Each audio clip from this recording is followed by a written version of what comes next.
lisez. Vous n'imaginez pas le plaisir que ça va vous procurer. Je le dis avec beaucoup de conviction parce que j'ai moi-même des enfants, j'en ai un qui est lycéen, et c'est devenu un combat, la lecture.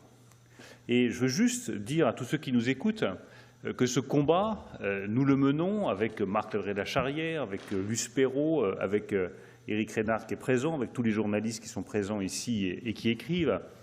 Ce n'est pas pour vous ennuyer, ce n'est pas pour faire des leçons de morale, ce n'est pas pour vous obliger à faire des activités qui seraient pénibles, c'est parce que, je le redis, la lecture est un immense plaisir, qu'elle va développer votre imagination, qu'elle va vous permettre de vous ouvrir à des mondes radicalement nouveaux dans lesquels vous ne seriez pas entré sans les mots, qu'elle va vous permettre de mieux comprendre qui vous êtes, de mettre des mots sur des choses que vous ressentez et que vous ne savez même pas de vous-même, et qu'une personne totalement inconnue, que vous n'avez jamais rencontrée, que vous n'avez jamais vue, que probablement vous ne verrez jamais et que vous ne rencontrerez jamais, vous soufflera à l'oreille, par les mots, dans le silence de la lecture, des choses que vous n'auriez jamais comprises sur vous si vous ne les aviez pas lues.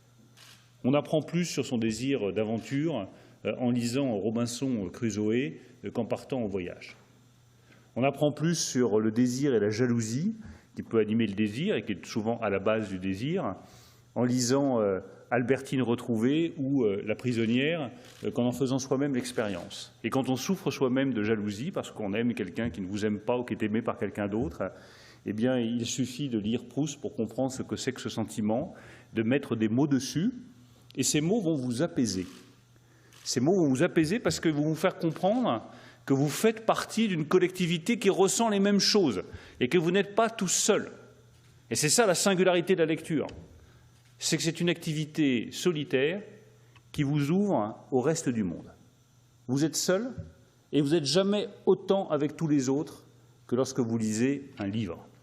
Donc je le redis à tous ceux qui nous écoutent, à tous les jeunes qui nous écoutent, lisez, arrachez-vous aux écrans. Arrachez-vous aux écrans. Les écrans vous dévorent, la lecture vous nourrit. C'est toute la différence. Les écrans vous vident, les livres vous remplissent. C'est toute la différence.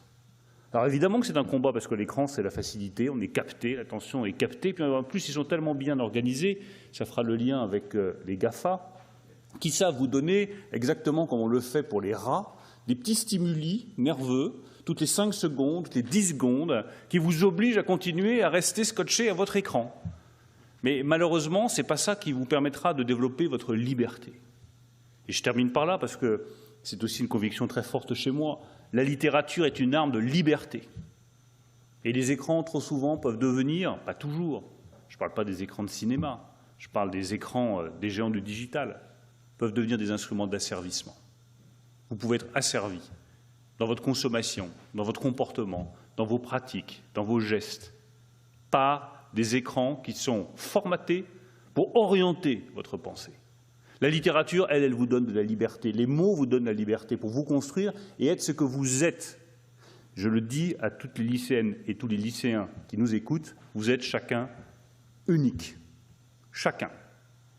Eh bien, la littérature vous permettra, et les livres vous permettront de découvrir à quel point vous êtes unique et à quel point vous ne ressemblez à personne d'autre. C'est ça ce qui fait l'humanité. Chaque personne est unique et c'est la littérature qui nous l'apprend.